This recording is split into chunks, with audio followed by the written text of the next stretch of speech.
हमारे चैनल को सब्सक्राइब कीजिए और बेल आइकन दबाइए, जिससे कि आप हमारे चैनल का कोई भी वैल्यूएबल कंटेंट मिस नहीं कर पाएंगे। नमस्कार दोस्तों, मैं हूं शुभम। तो आज हम इस वीडियो में जानेंगे एसओसी के बारे में और उसके कंपोनेंट्स के बारे में थोड़ा और डिटेल्स में डिस्कस करेंगे। अगर आपने हमारा पिछला वीडियो नहीं देखा है तो इस आई बटन पे क्लिक कीजिए और हमारा पिछला वीडियो ज़रूर देखिए। तो बिना किसी देरी के चलिए इस वीडियो में आगे बढ़ते हैं।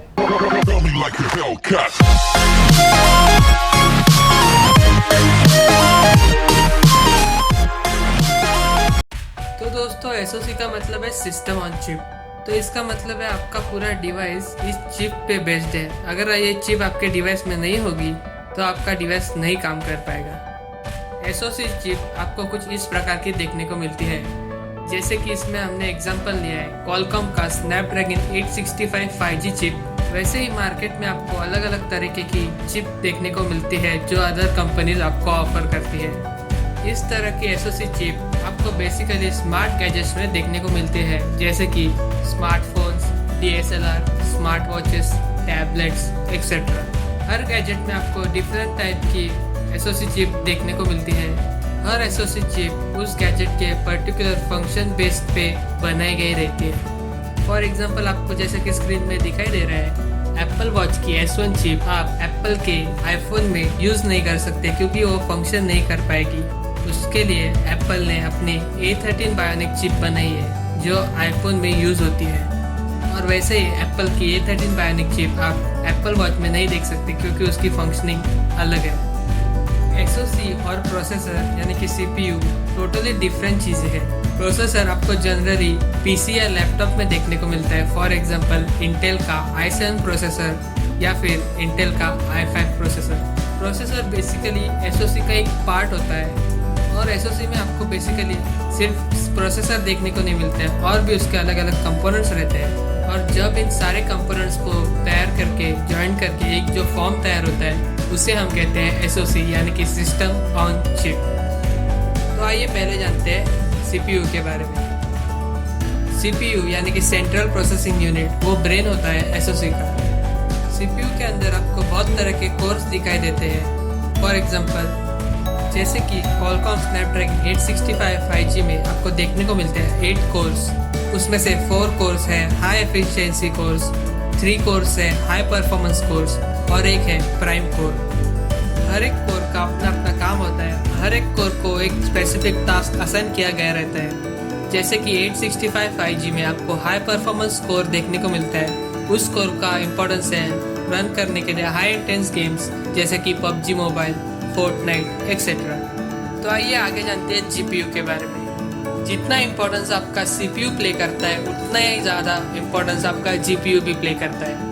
GPU यानी कि ग्राफिक्स प्रोसेसिंग यूनिट। GPU का मेन काम है ग्राफिक्स को रेंडर करना। जैसे कि आपको गेम्स में जो ग्राफिक्स दिखाई देते हैं, GPU उन ग्राफिक्स को रेंडर करता है और आपको एक स्मूदर गेमिंग एक्सपीरियंस देता है। GPU का और काम है वीडियो को रेंडर करना। जैसे कि वीडियो में आप जो ट्रांजिशन देखते हो, उन ट्रांजिशंस को रेंडर करने का काम GPU का होता है। GPU की मदद से वो ट्रांजिशन बहुत स्मूथर दिखते हैं और आपको एक बेस्ट व्यूइंग एक्सपीरियंस देखने को मिलता है। इसलिए गेमिंग और अदर ग्राफिक्स रिलेटेड एक्टिविटी में GPU बहुत इंपॉर्टेंट रहता है। और जितना इम्पोर्टेंट CPU होता है उससे ही इक्वल इम्पोर्टेंट GPU भी होता है। तो आइए आगे जानते हैं DSP के बारे में। DSP मतलब डिजिटल सिग्नल प्रोसेसर। DSP का यूज़ आपको बहुत बड़े बड़े मैथमेटिकल कैलकुलेशंस में देखने को मिलता है, जैसे कि बाइनरी डिजिट्स और गायरोस्कोपिक डेटा में DSP अपना एक रोल अदा करता है। और जो कंप्रेसिंग और डीकम्प्रेसिंग होता है एक फाइल का, उसमें भी DSP का यूज़ होता है। तो आइए आगे जानते हैं ISP के बारे में। ISP मतलब इमेज सिग्नल प्रोसेसिंग। इसका इस्तेमाल तब होता है जब ये आप एक रॉ इमेज को कैप्चर करते हैं आपके इमेज सेंसर से, जैसे कि सोनी का IMX सेंसर है। तो फिर उसके बाद वो इमेज ISP में जाता है। फिर ISP उस इमेज को करेक्शन करके उस इमेज को नॉर्मल इमेज से कन्वर्ट करके हाई क्वालिटी इमेज में ट्रांसफ़र करता है। ISP का यूज़ आपको कैमरा फंक्शंस में देखने को मिलता है, जैसे कि HDR mode, portrait mode, night mode etcetera. ऐसे कैमरा फंक्शंस में आपको ISP का यूज़ देखने को मिलता है। ISP का बेसिक मतलब है क्वालिटी फ़ोटोज़। जितना अच्छे क्वालिटी का आपका ISP होगा उतने अच्छे क्वालिटी के आपको फ़ोटोज़ देखने को मिलेंगे। तो आइए आगे जानते हैं वीडियो एनकोडर और डिकोडर के बारे में। ये तब इम्पोर्टेंट रोल प्ले करता है जब आपका कोई कंटेंट वीडियो और ऑडियो फॉर्मेट में रहा तो जो रॉ वीडियो को कैप्चर करने के बाद एनकोडिंग और डिकोडिंग का काम होता है वो ये कंपोनेंट करता है, और फिर इस कंपोनेंट की मदद से आपको एक फाइनल आउटपुट मिलता है आपके वीडियो का। तो आइए दोस्तों आगे जानते हैं एनपीयू के बारे में। एनपीयू का फुल फॉर्म है न्यूरल प्रोसेसिंग यूनिट। तो इसका यूज़ आपको एआई में देखने को मिलता है। तो अगर आपने कोई इमेज को कैप्चर किया है तो उस इमेज को ऑटोमेटिकली डिटेक्ट करके आपको उस ऑब्जेक्ट के बारे में इंफॉर्मेशन देता है। उस प्रोसेस को एग्जीक्यूशन करने के लिए एनपीयू यूज होता है। फॉर एग्जांपल, आपने अगर रोज फ्लावर की एक इमेज कैप्चर की, फिर एनपीयू की मदद से वो आपको ऑटोमेटिकली डिटेक्ट करके उस ऑब्जेक्ट के बारे में रिटर्न फॉर्म में नीचे बताता है कि ये एक फ्लावर है, रोज। तो ये सब एल्गोरिदम बेस्ड रहता है और इन एल्गोरिदम्स को एग्जीक्यूट करने का काम एनपीयू का होता है। तो न्यूरल प्रोसेसिंग यूनिट आपको फ्यूचर में और भी स्ट्रॉन्गर देखने को मिलेगा, क्योंकि ये अभी तक फुल्ली मैच्योर्ड टेक्नोलॉजी नहीं है। तो आइए आगे जानते हैं मॉडेम के बारे में। मॉडेम आपको ज़्यादा करके इंटीग्रेटेड ही देखने को मिलता है एसओसी के साथ। मॉडेम का यूज़ तभी होता है जब आपका डिवाइस कोई वायरलेस सिग्नल को रिसीव करता है, फिर उसको कन्वर्ट करके एक पर्टिकुलर डेटा के फॉर्म में आपको शो करता है, तभी मॉडेम का ज़्यादा यूज़ होता है। आपको तरह तरह के मॉडेम्स देखने को मिलते हैं, जैसे कि LTE, 4G और जो अब आने वाला है 5G मॉडेम।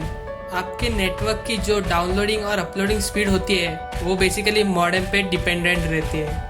और अगर लेटेस्ट स्नैपड्रैगन 865 प्रोसेसर की बात करें तो उसमें मॉडेम बेसिकली आपको इंटीग्रेटेड नहीं मिलता है। तो चलिए एसओसी की फाइनल समरी जानते हैं हमारे फाइनल नोट में। तो इसमें मैं आपको कहना चाहूँगा कि एसओसी हार्ट होता है आपके डिवाइस का, और उसमें आपको अलग अलग तरह के कंपोनेंट्स, प्रोसेसिंग यूनिट, सेंसर, ये सब इंटीग्रेटेड देखने को मिलते हैं एक सिंगल फॉर्म में, जो कि है चिप। चाहे आपको आपके एसओसी में कितने भी कोर्स देखने को मिले, जैसे कि octa core, hexa core, Deka core, ये कभी भी कंपैटिबल नहीं होगा अपना परफॉर्मेंस मैच करने के लिए प्रोसेसर से, जैसे कि इंटेल i5, i7 जो आपको पीसी में देखने को मिलते हैं। जैसे कि इसमें आर्म बेस्ड सीपीयू यूज़ किए जाते हैं, जिसका काम होता है एक सिंपल पॉइंट तक ही काम करना, इसलिए ये आपके डिवाइस में आपके ओएस के साथ वेल ऑप्टिमाइज देखने को मिलते हैं। इसलिए इसमें आपको ज़्यादा पावरफुल हार्डवेयर भी देखने को नहीं मिलता है। इसका टारगेट रहता है कम काम करने का, इसलिए इसमें आपको कम पावरफुल हार्डवेयर देखने को मिलता है, और इसी कारण से इसका साइज भी है वो रिड्यूस हो जाता है। और कुछ केस में आपको ऐसा भी देखने को मिलता है जो आपको एक्चुअल में रिक्वायर्ड कंपोनेंट्स रहते हैं वो आपको इसमें नहीं देखने को मिलते हैं, क्योंकि इसकी साइज भी कम हो जाती है। तो ऐसे केसेस में ज़्यादा करके company package on package technology का यूज़ करती है। इसके वजह से आपको जो डेटा ट्रांसफ़र में लेटेंसी मिलती है वो बहुत कम हो जाती है, और इसका बेनिफिट आपको पावर कंजम्पशन में भी देखने को मिलता है, जिसकी वजह से पावर कंजम्पशन कम हो जाता है। तो दोस्तों, मैंने आपको एसओसी और उसके कंपोनेंट्स के बारे में बहुत ही सिंपल लैंग्वेज में बताया, और अगर आपको इसके बारे में और टेक्निकल टर्म्स में जानना है तो नीचे दिए गए डिस्क्रिप्शन बॉक्स में फर्स्ट लिंक को क्लिक कीजिए और उस लिंक को ज़रूर विजिट करिएगा, जिसके मदद से आपको एसओसी और उसके कंपोनेंट्स के बारे में और टेक्निकल टर्म्स में जानकारी मिल सके।